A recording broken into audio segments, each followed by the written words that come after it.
আজকে আমি খুব সুন্দর একটা ঝটপট তৈরি হয়ে যাবে চিকেনের রেসিপি দেখাচ্ছি। আমি চিকেনটাকে ভালো করে ধুয়ে নিয়েছি। আমি চিকেন ধোয়ার সময় একটু অর্ধেকটা লেবু ইউজ করি, লেবুটা মাখিয়ে রেখে দিই, তারপর একবার ধুয়ে তারপর লেবুটা মাখাই, তারপর আবার ভালো করে আমি ধুয়ে নিই। চিকেনটা আমার ধোয়া হয়ে গেছে। এবার এটাতে আমি হলুদ,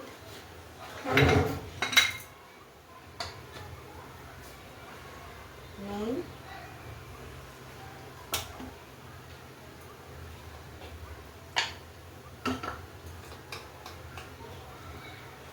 গোলমরিচের গুঁড়ো,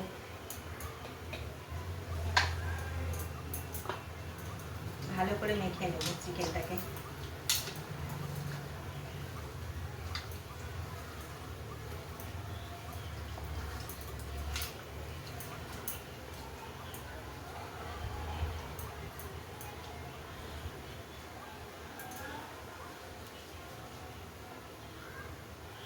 আমি এখানে আদা, রসুন আর কাঁচা লঙ্কা পেস্ট করে রেখেছি, এটাও এখন দিয়ে দেবো।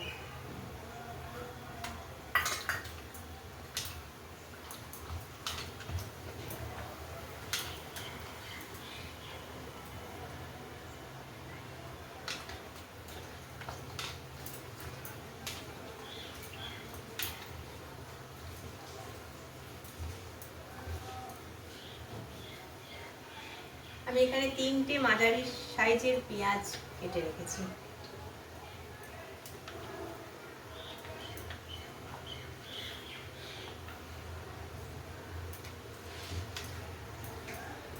এই চিকেনটা রান্না করতে দেরি হয়ে গেলে তখন বানাবেন, এটা খুব সহজে তৈরি হবে আর খেতেও খুব ভালো লাগবে।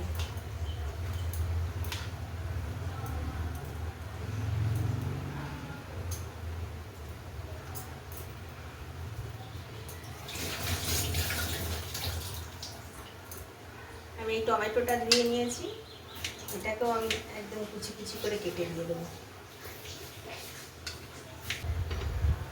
আমি কুকারেতে এই বাটারটা দিয়ে দেবো।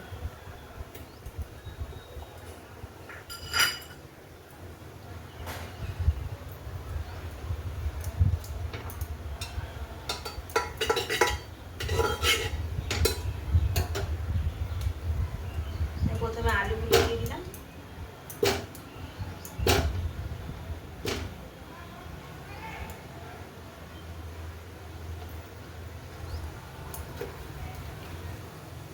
আমি চিকেনটাও দিয়ে দেবো।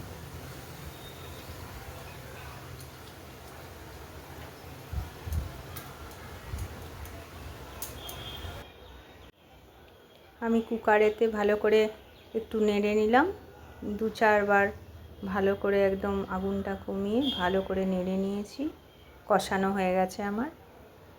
তারপর আমি গরম মশলা দিয়ে দিলাম 1 চামচ। গরম মশলা দিয়ে এবার আমি গরম জল দেব 1 গ্লাস, দিয়ে আমি 2-3টে সিটি করে দিলাম।